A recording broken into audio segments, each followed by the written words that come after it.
सगळ्यात आधी या जगामध्ये भीती कुठून आला? कारण प्रभू म्हणतोय की मी तुला भीतीचा आत्मा दिलेलाच नाही. आणि बायबलमध्ये लिहिले की देवानी आपल्याला ही भीती एक आत्मा आहे, ते दुष्ट आत्माकडून येतो. आणि जर आपण त्या भीतीच्या आत्मामध्ये राहणार तर देवाच्या सामर्थ्य, देवाच्या प्रेम आणि देवाच्या संयमाची आत्मा आपण बघू शकत नाही. त्याच्यातून बाहेर कसं येणार आपण? आता उत्पत्तीमध्ये आपण 3 अध्याय 10 वचन वाचूया. उत्पत्ती, सगळ्यांनी काढा उत्पत्ती. मनुष्य म्हणाला, बागेत मी तुझा आवाज ऐकला व मला भीती वाटली, कारण मी नग्न होतो म्हणून मी लपलो. हालेलुया. हालेलुया. मनुष्य म्हणाला, बघा, सगळ्यात आधी तो पहिला पुरुष आदम, तो म्हणला की मला भीती वाटली. आता मला सांगा तुम्ही, हा भीतीची आत्मा तिथून आली आणि परमेश्वर त्याला म्हणाला, तू नग्न आहेस हे तुला कुणी सांगितले? तू तू तू तुला हे कोण म्हटला हा खोटेपण? कारण शैतान काय करतो माहितीये का? आपल्याला भीती का आणतो? कारण या जगामध्ये जे काही गोष्टी आहे ना, ते देवाचा वचनाचा विरोध आहे. जर आपण या जगामध्ये जगत असाल ना, देवाच्या वचनाच्या आधारात नाहीच हे जग. सगळं काय उलट आहे. कारण शैतान दाखवणार तुमची परिस्थिती, शैतान दाखवणार तुमची आजारपण, तुमच्या कमी, तुमच्या जीवनामध्ये काय काय कमी आहे ते दाखवणार. आणि मग तुम्ही म्हणणार मला भीती वाटली, आता मी काय करू? मग देव म्हणणार, कुणी सांगितलं तुला की तू आजारी आहे? परत तुम्ही म्हणणार, मला कुणीच नाही, मी एकटा आहे, माझं जीवन काहीच नाही माझ्या जीवनामध्ये. मग देव म्हणणार, परमेश्वर म्हणणार, तुला कुणी सांगितले की तू एकटा आहेस? हो की नाही? आज कितीतरी लोक आत्महत्या करतात की नाही? सगळ्यांच्या जीवनामध्ये भीती आणि चिंता आणि खूप द्वेष या जगामध्ये आपण बघतो. आणि देव म्हणणार, तुला कुणी सांगितलं असं तू की तू एकटा आहे? आणि आपण म्हणणार की माझ्याकडे जास्त पैसे नाहीये, माझ्या बँकेमध्ये शून्य आहे, मी काय करू? मी कसं माझ्या जीवनामध्ये आता पुढे जाऊ? माझ्या मुलांना मी कसं सांभाळू? मग परत परमेश्वर म्हणणार, तुला हे कुणी सांगितले? तुला हे कुणी सांगितले? आणि मग परत तुम्ही म्हणणार, मला शाप आहे खूप, माझ्या जीवनामध्ये खूप पाप आहे, मी शापित मनुष्य आहे, माझ्या घरामध्ये हे जात नाही. आणि मग तुम्ही कुणाला पण जाऊन सांगणार आणि म्हणणार, मला त्यांच्याकडे जाऊन जरा प्रार्थना करूया. आणि जे प्रार्थना पण करणार, वचन सुद्धा तुम्हाला देणार.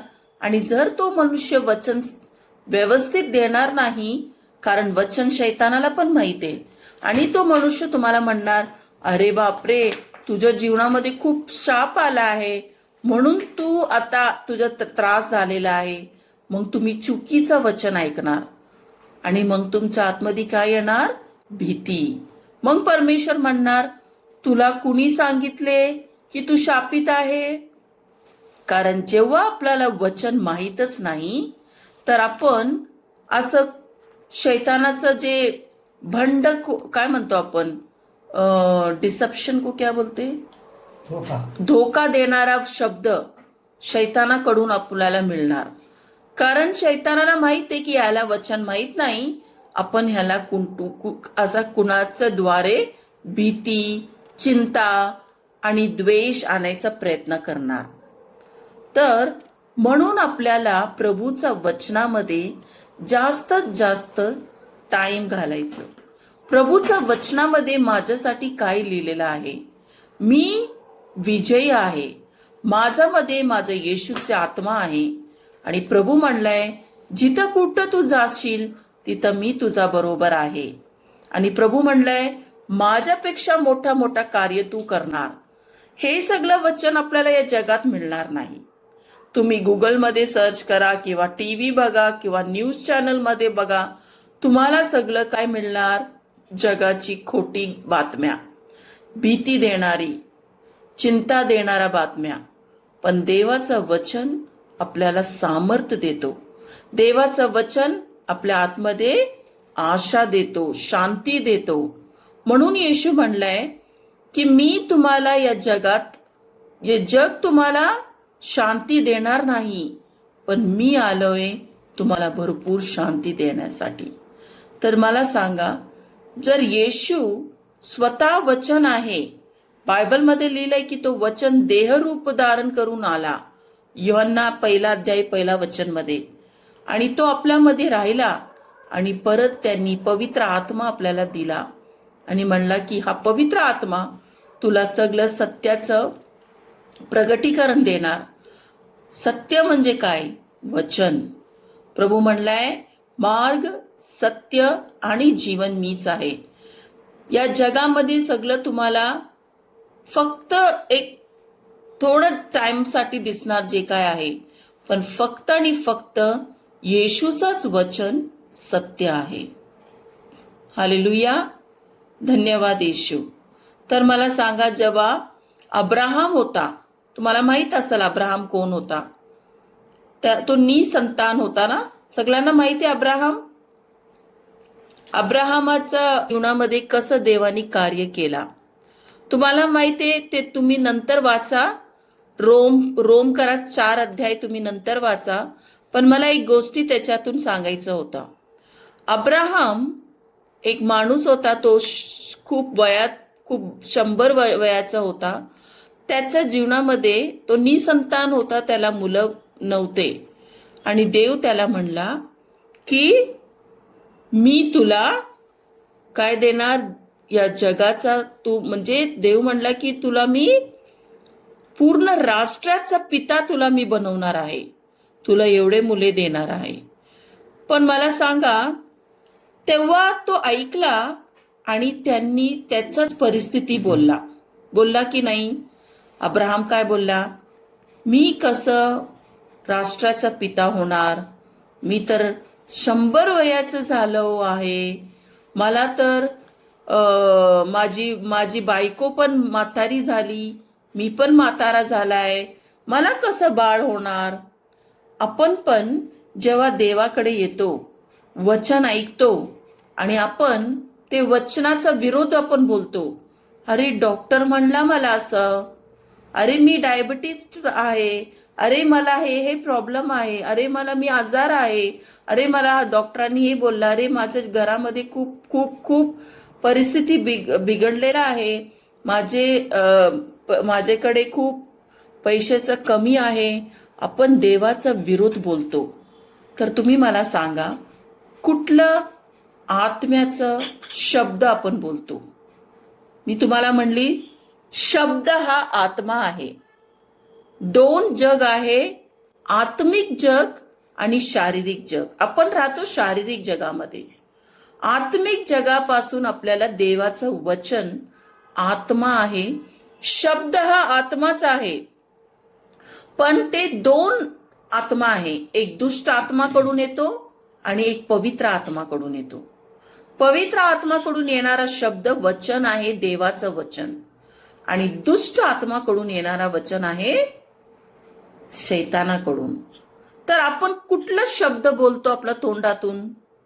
कारण बायबलमध्ये काय लिहिलं आहे? नीतिसूत्रमध्ये आपण बघितलंय ना, पहिला सुद्धा मी घेतली होती. त्याच्यामध्ये काय लिहिलं नीतिसूत्र? की जीवन आणि मृत्यू तुझाच जिभेमध्ये आहे. तर आपण किती सोप्या रीतीने आपण बोलतो की नाही? कधी कधी आपण बोलतो, अरे असंच बोललो रे, मी असंच बोललो, मी काय असं नाही. आपण असंच बोलतो, पण देव म्हणलाय की तू प्रत्येक तुझ्या बोलण्यामध्ये त्याचं तू मला हे द्यावं लागल. कारण जे शब्द तुझ्या तोंडातून निघणार आहे ते जीवन किंवा मरण असू शकतो. असंच तुम्ही काहीच बोलू शकत नाही. कारण बायबलमध्ये लिहितंय नीतिसूत्र 18:21 मध्ये, जीवन किंवा मरण ही जिभेच्या अधिकारात आहे. कुणाच्या अधिकारात आहे? जिभेच्या. इथं लिहिलेलं नाही की देवाच्या अधिकारात. शैतानाला सुद्धा अधिकार दिलेला नाहीये. अधिकार दिलेला आहे आपल्या जिभेमध्ये. आणि ज्या कुणाला ती प्रिय आहे तो तिचा फळ खातो. म्हणजे तुम्ही कुठला बीज तुमच्या जीवनामध्ये पेरतात? काही तुमच्या परिस्थिती असून तुम्ही तेच बोलत असतात का? तुम्ही फोन करून किंवा कुणाला सारखं सारखं प्रार्थना करा, पण आपल्या तोंडातून काय येतो? सगळं आपला दिसणारी गोष्टी. पण मला सांगा, जर तुम्ही वचनामध्ये राहणार, वचन तुम्ही बोलणार, आणि जेव्हा आदमाला परमेश्वराने विचारले, तुला कुणी सांगितले असं? आज देव पण आपल्याशी बोलतोय. तुला कुणी सांगितले की तू आजार आहे? परमेश्वराच्या वचनामध्ये काय लिहिलं आहे? 1 पत्रस 2:24 मध्ये की त्याच्या मार खाल्ल्याने मी बरी झाली आहे. शैतान येऊन तुमच्या मनामध्ये घालणार, अरे बघ तुला काय होतोय, बघ तुझ्या दुखतंय, बघ तुला त्रास होतोय, बघ तुझ्या घरामध्ये काय चाललंय. वचनचा विरोध येऊन बोलणार तो. जेव्हा अब्राहमनी असं बोलला ना, तेव्हा देवांनी त्याच्या जीवनामध्ये कार्य करू शकत नाही. कारण अब्राहमनी काय बोलला?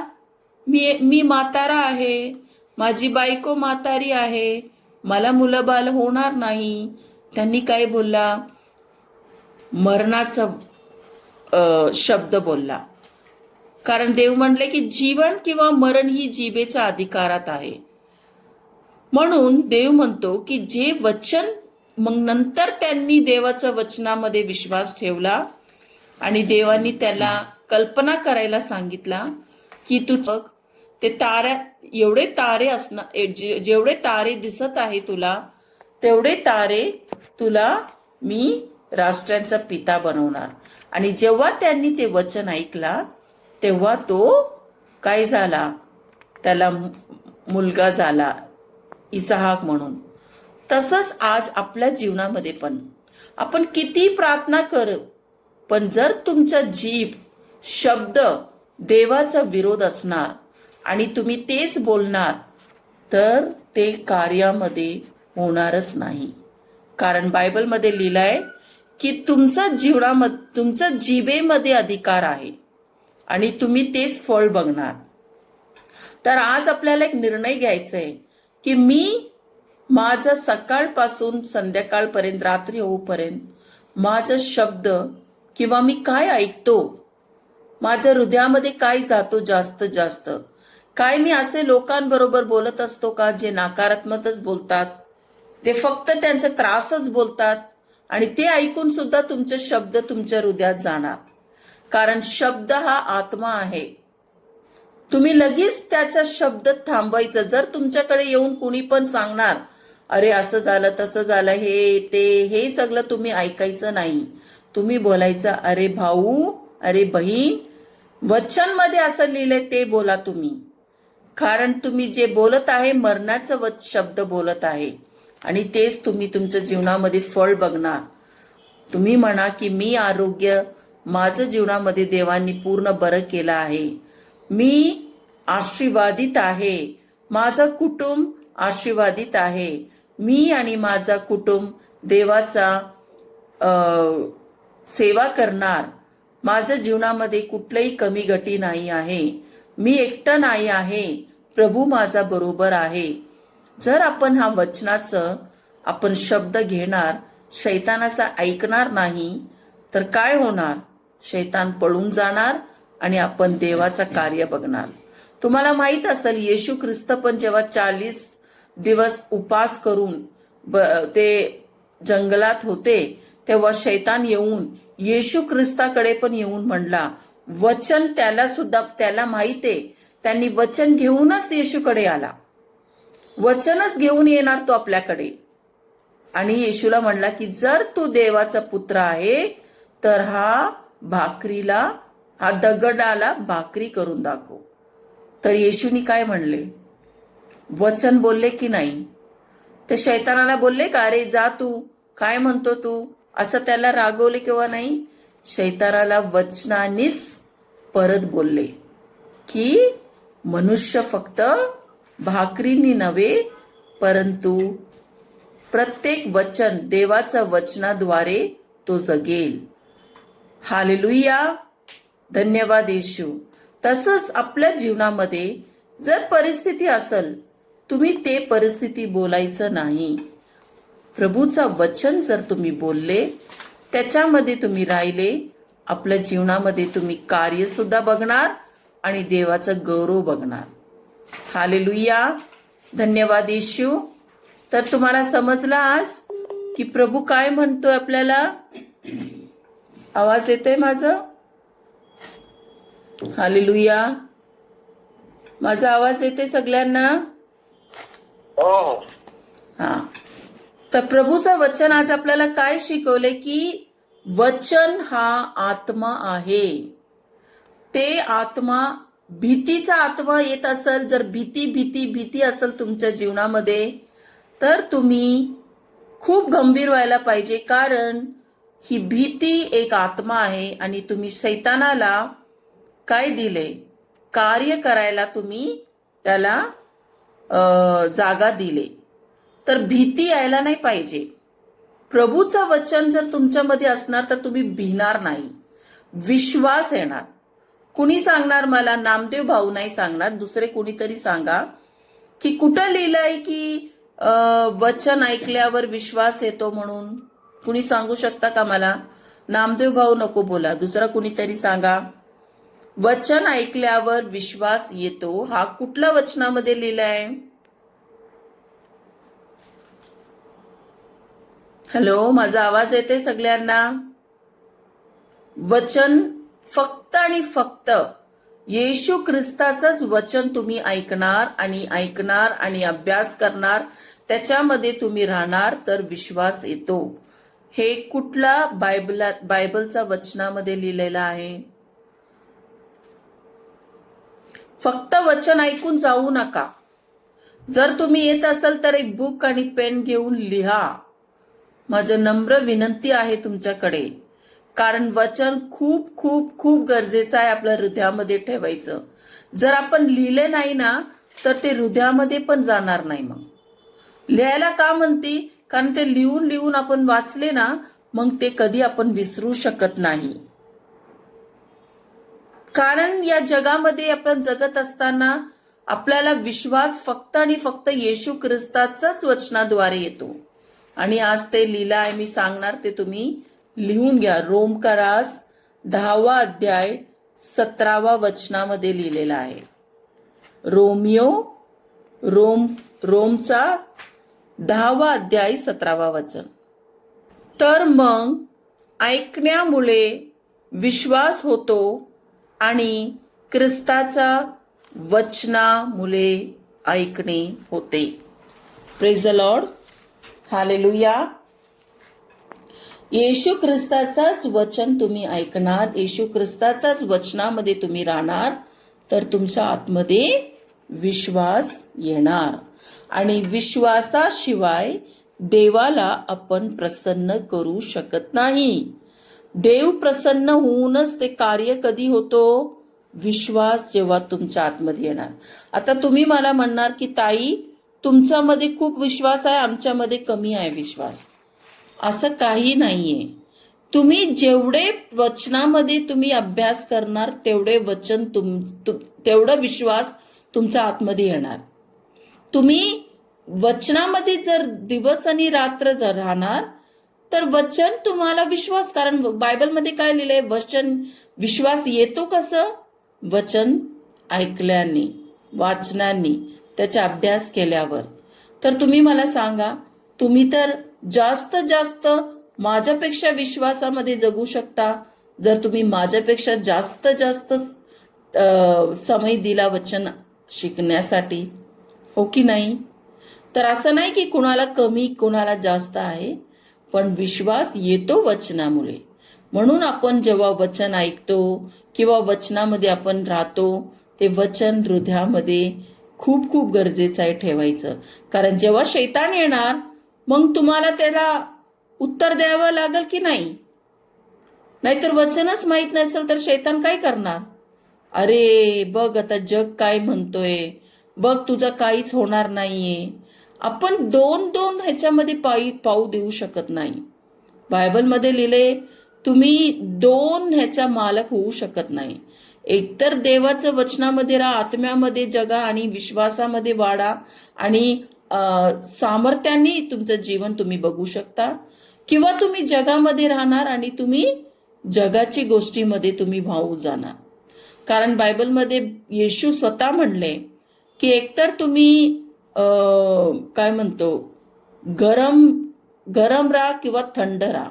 कारण जर तुम्ही थंड झाले तर गरम होऊ शकता, पण तुम्ही मध्यम मध्ये राहू नका. किंवा असं काय म्हणतो ते लूक वॉर्म को क्या बोलते, लूक वॉर्म, जास्त गरम पण नाही जास्त थंड पण नाही, असं तुम्ही मधी राहू नये. कोमट कोमट कोमट हा, म्हणजे जास्त गरम पण नाही जास्त थंड पण नाही, असं मधी राहू नका. एकतर तुम्ही एकदम सामर्थ्याने, प्रभू म्हणले जर तुम्ही असं केलं तर तुम्हाला काहीच मिळू शकत नाही. तुमच्या जीवनामध्ये तुम्ही काहीच देवाचं सामर्थ्य बघू शकत नाही. म्हणून प्रभूचं वचन म्हणतोय की तुम्ही दोन मध्ये पाय ठेवू नका, एकामध्येच तुम्ही राहा आणि विश्वासामध्ये वाढा. जर आपण असं राहिले तर आपण या जगाला जिंकू शकतो. कारण बायबलमध्ये लिहिलंय कोण हा जगाला जिंकू शकतो. आता जिंकण्याचं म्हणजे काय, जगामध्ये जी परिस्थिती आहे, जे काय आहे ते येशू ख्रिस्तांनी या जगामध्ये आपल्याला सगळं काही करून दिलेलं आहे. येशूंनी क्रुसावर जाऊन सगळं काय आपल्याला दिलेलं आहे. माझ्या प्रियांनो, प्रभूंनी आपल्यासाठी आजारमुक्त केला आहे. आपल्या परिस्थिती जे काय असेल सगळं काही त्यांनी क्रुसावर जाऊन आपल्याला काय दिलाय, विजय दिलेला आहे. पण आता आपण काय करायचं, ते वचनमधून ते बी म्हणून आपल्याला तर त्यांनी दिलं. आता त्या बीचा उपयोग आपल्याला करावा लागेल. त्यांनी आपल्याला वचन बी म्हणून दिलं की नाही, त्याचं फळ आणावं लागेल त्याच्या वचनामध्ये राहून. म्हणून प्रभू म्हणतोय की जीवन आणि मृत्यू तुझा जिभेत आहे, तुला जे पाहिजे ते फळ तू बघू शकतो. तर आपण सारखं सारखं सारखं आपल्या परिस्थितीच बोलतो का, सारखं सारखं सारखं तेच परिस्थितीच बोलून बोलून बोलून आपण इंस्टाग्राममध्ये, गुगलमध्ये, यूट्यूबमध्ये, फेसबुकमध्ये जाऊन जगाची गोष्टी आपण ऐकतो का. ते ऐकल्यावर मग आपल्यामध्ये भीती येणार, नक्कीच येणार, चिंता येणार, द्वेष येणार आणि खूप काही घाणेरडी आत्मा आपल्यामध्ये येऊ शकतो. पण फक्त आणि फक्त येशूच्याच वचनामध्ये आपल्या आतमध्ये पवित्र आत्मा, पवित्रता, चांगुलपणा, प्रेम, संयमाचा आत्मा आणि सगळं चांगली गोष्टी आपण आपल्या जीवनामध्ये बघू शकतो. हालेलुया, धन्यवाद येशू. म्हणून लक्ष ठेवा, प्रभूचा वचन कधी विसरू नका. आणि खूप खूप खूप तुम्ही बसून, आता हे ऑनलाईनमध्ये मी जे काही बोलत असते मी ते यूट्यूबमध्ये का घालती, कारण कितीतरी लोक ऐकतात, ते त्यांचं जीवन बदलतो. एक सुद्धा वचन ऐकल्यावर जीवन बदलतो. कारण माझं जीवन वचन ऐकूनच बदलला. मी जेव्हा येशूकडे आली पहिल्यांदा, माझं जीवनामध्ये काही आशा नव्हती. मी एकदम भीती किंवा माझ्या जीवनामध्ये पुढे माझं जीवन आहे असं मला काहीच माहीत नव्हतं. कारण मी बघत होती की मला काही दिसत नव्हतं, पण देवाचं वचनच मला जीवन दिला. त्यामुळे आज मी आहे त्याच्या वचनामुळे. कारण येशू स्वतः म्हणले की मनुष्य फक्त भाकरीने नव्हे परंतु वचनाने जगेल. तर माझ्या प्रियांनो, वचन खूप गंभीर रीतीने तुम्ही घ्या. कारण हे जे काय म्हणतो आपण, जे खूप मौल्यवान आहे प्रभूचं वचन, खूप सामर्थ्य आहे त्याच्यामध्ये, तो जिवंत आहे. त्याला तुम्ही आपल्या हृदयामध्ये ठेवा. आणि मी तुम्हाला सांगते, प्रभू म्हणलंय की सगळं काही शक्य आहे जर तुम्ही माझ्यावर विश्वास ठेवले तर. प्रभू म्हणतोय सगळं काही शक्य आहे. असं काही नाही की देव करू शकत नाही. पण काय आपण आपल्या हृदयामध्ये प्रभूचं वचन ठेवून, परिस्थिती नाही परंतु प्रभू तू बोलतोय, तुझं वाचन ऐकून मी पुढे पुढे जाणार आहे. जर आपण असं राहिले तर आपण देवाचं सामर्थ्य आपल्या जीवनामध्ये बघणार. कारण प्रभूचं वचन हेही सांगतो की सगळं काही शक्य आहे प्रभूच्या द्वारे. मनुष्याला अशक्य वाटत असेल परंतु परमेश्वराला सगळं शक्य आहे. आकाश आणि पृथ्वी नाहीशी होणार परंतु माझं वचन कधी नाहीशी होणार नाही. मरकुस 13:31 मध्ये लिहिलं आहे. मार्कचा शुभवर्तमान 13वा अध्याय 31वा वचन. आकाश आणि पृथ्वी नाहीशी होणार. प्रभू म्हणतोय की ते सुद्धा जाणार पण माझं वचन कधी नाहीशी होणार नाही. म्हणजे त्यांनी आपल्यासाठी जे काही केलंय ना माझ्या प्रियांनो, ते खूप खूप खूप आपल्याला त्याच्यामध्ये शिकायचं, आपण त्याच्यामध्ये राहायचं, त्याचा धन्यवाद करून की प्रभू तू माझ्यासाठी शापित झाला, तू माझ्यासाठी पापी झाला, माझा आजार तू घेतला आणि तू माझ्यासाठी गरीब झाला जेणेकरून मी श्रीमंत व्हावा. प्रभू मी आनंदित आहे. धन्यवाद येशू सगळ्या गोष्टीसाठी. जर तुम्ही हे शब्द बोलले, प्रभूमध्ये राहिले तर अशक्य गोष्टी शक्य होणार. धन्यवाद प्रभूला. सगळा मान महिमा आणि गौरव आपण प्रभूला देऊन पुढचा वेळ परमेश्वराच्या हातात देऊया.